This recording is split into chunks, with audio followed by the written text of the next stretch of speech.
नमस्कार। तो सबसे पहले तो आप सभी को संतान सप्तमी की ढेर सारी शुभकामनाएं।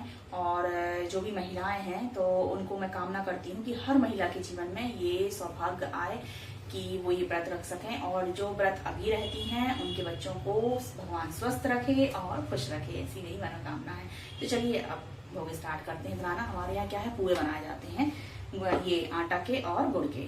तो मैं बनाती हूँ अभी भोग। तो जैसा कि आज संतान सप्तमी है तो यहाँ पर मैं बनाने लगी हूँ भोग।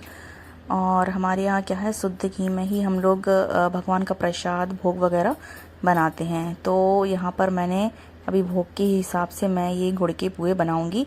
और आप लोगों के यहाँ क्या होता है, कैसे पूजा होती है और कौन कौन इस व्रत को करता है, तो प्लीज़ मुझे कमेंट कर बताइएगा। इसमें 7 पुआ जो हैं वो भगवान को भोग लगाएंगे, और 7 पुआ जो रहते हैं वो हम गुप्त दान करके पंडित जी को देते हैं, मतलब जो पूजा करवाता है या फिर कन्याएं रहती हैं उनको दे देते हैं।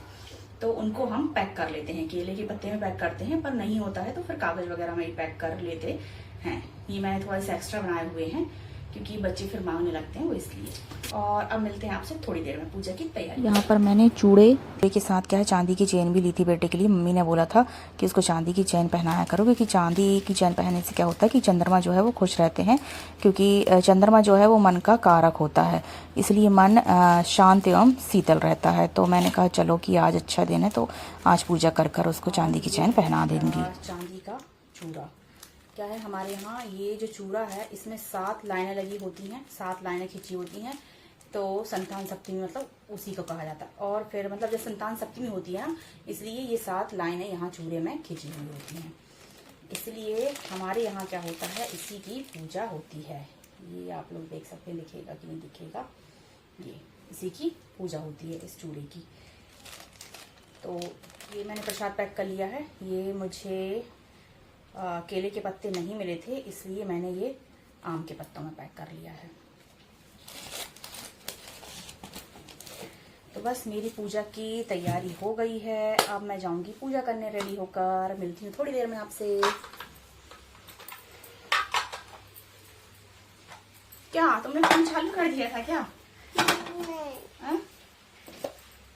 अच्छा, आप भी चलोगी साथ में? हाँ। अब मिलिएगा हमारी प्यारी सी अन्नू बेबी से, क्योंकि आज तो संतान सप्तमी का व्रत है ना, इसलिए हमारी अन्नू बेबी भी रेडी हो गई है मम्मा के साथ चलने के लिए, है ना? भैया भी जाएगा, भैया तो अभी स्कूल गया है ना? तो ठीक है, मिलते हैं आपसे थोड़ी देर में। तो यहाँ पर मैं आ गई थी पूजा करने के लिए। यहाँ भाभी के यहाँ पड़ोस में ही रहती हैं, ये नंदिनी भाभी हैं, मेरी बहुत अच्छी फ्रेंड भी हैं, बट एज में बड़ी हैं तो मैं भाभी बोलती हूँ। और यहाँ पर ये रही मेरी पूजा की पूरी सामग्री।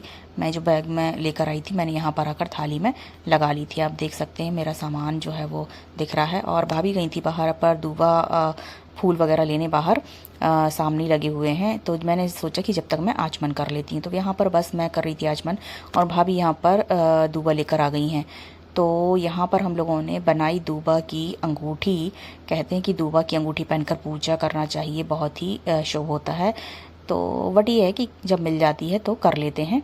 आज हम लोगों को आसानी से अवेलेबल हो गई थी दूबा, तो हम लोगों ने यहाँ पर अंगूठी बनाई और पहनी। हालांकि वो बार बार खुल जा रही थी, क्योंकि हम लोगों से एक्चुअली बनाते भी नहीं बन रही थी अच्छे से, पर फिर भी हम लोगों ने थोड़ी देर के लिए तो बनाकर पहनी थी। और फिर उसके बाद हम लोगों ने कलश जलाया, क्योंकि सबसे पहले पूजन में तो कलश ही जलाते हैं, उसके बाद ही कोई पूजा स्टार्ट होती है। और फिर भगवान का हम लोगों ने किया आवाहन, और शंकर जी का पूजा किया जाता है। हमारे यहाँ संतान सप्तमी में भोले बाबा का पूजन अर्चन किया जाता है। तो यहाँ पर हम लोग कर रहे थे स्नान। और यहाँ आज मतलब हम लोगों से एक गलती हो गई थी। आज पटे पर हम लोग कपड़ा बिछाना भूल गए थे। आप देख सकते हैं कपड़ा नहीं बिछा है, मतलब दिमाग से ही निकल गया था, बाद में याद आया था। बट क्या करें, हो जाता है कभी कभी। भगवान की कितनी भी पूजा कर लो, मतलब कितनी भी अपन तैयारी कर लो, पर कुछ ना कुछ तो कमी रह ही जाती है, क्योंकि भाई इंसान है, इंसानों से गलतियां तो होती ही हैं। और यहाँ पर फिर हम लोगों ने स्नान किया दूध से, और उसके बाद हम लोग यहाँ पर चंदन वगैरह लगा रहे थे। और इस तरीके से हम लोगों ने पूरे विधि विधान से किया पूजा। और यहाँ पर हम लोग फल वगैरह चढ़ा रहे थे। तो नारियल हमारे यहाँ क्या होता है कि जो संतान सप्तमी का नारियल जो हम लोग भगवान को चढ़ाते हैं वो हम लोग फोड़ते नहीं हैं। हम लोग नर्मदा जी में ठंडा कर देते हैं, मतलब हम लोग सिरा देते हैं, नारियल फोड़ते नहीं हैं। आप लोग के यहाँ कैसी कैसी पूजा होती है तो प्लीज़ मुझे कमेंट कर बताइएगा। ओम श्री शिवाय नमस्तुभ्यं। ओम श्री। इसी प्रकार राजा नहुस की पत्नी चंद्रमुखी भी दुखी रहा करती थी, किंतु उसने संतान सप्तमी का व्रत विधि विधान।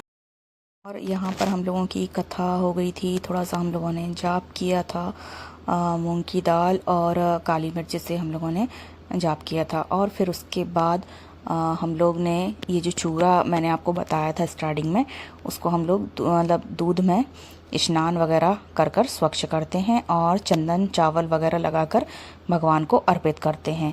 और उसके बाद यही चूरा हम लोग पहन लेते हैं, तो एक दूसरे को पहना देते हैं।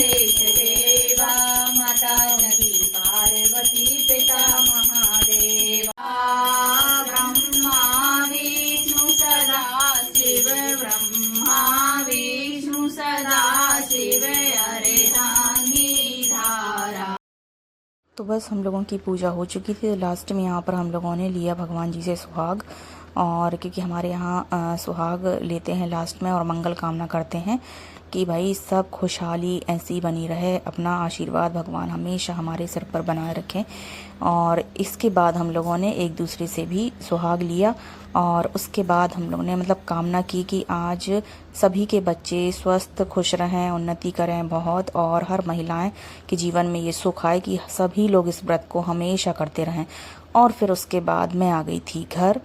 वहाँ पर मैंने बच्चों के साथ फ़ोटो वगैरह क्लिक करवाई, उनको टीका लगाया। तो आज का ब्लॉग यदि आपको अच्छा लगा हो तो प्लीज़ मेरे चैनल को लाइक एंड सब्सक्राइब करिएगा, ताकि ऐसी ही न्यू वीडियो आप तक पहुंच सकें। और मुझे प्लीज़ कमेंट कर कर ज़रूर बताइएगा कि आपको वीडियो कैसा लगा। गुल्लू चैन पहन के बड़ा खुश है भाई। बिटिया रानी का आशीर्वाद लिए बिना कहाँ पूजा पूरी होगी, तो ये आशीर्वाद तो बनता है बिटिया रानी का। तो फिर मैंने यहाँ पर दोनों बच्चों को लगाया टीका, और यही कामना करती हूँ कि सभी के बच्चे स्वस्थ रहें, खुश रहें और बहुत उन्नति करें। और ऐसे ही न्यू वीडियो के साथ मिलती हूँ अगले वीडियो में, तब तक के लिए बाय बाय। अच्छा लगे तो प्लीज़ कमेंट कर कर ज़रूर बताएं।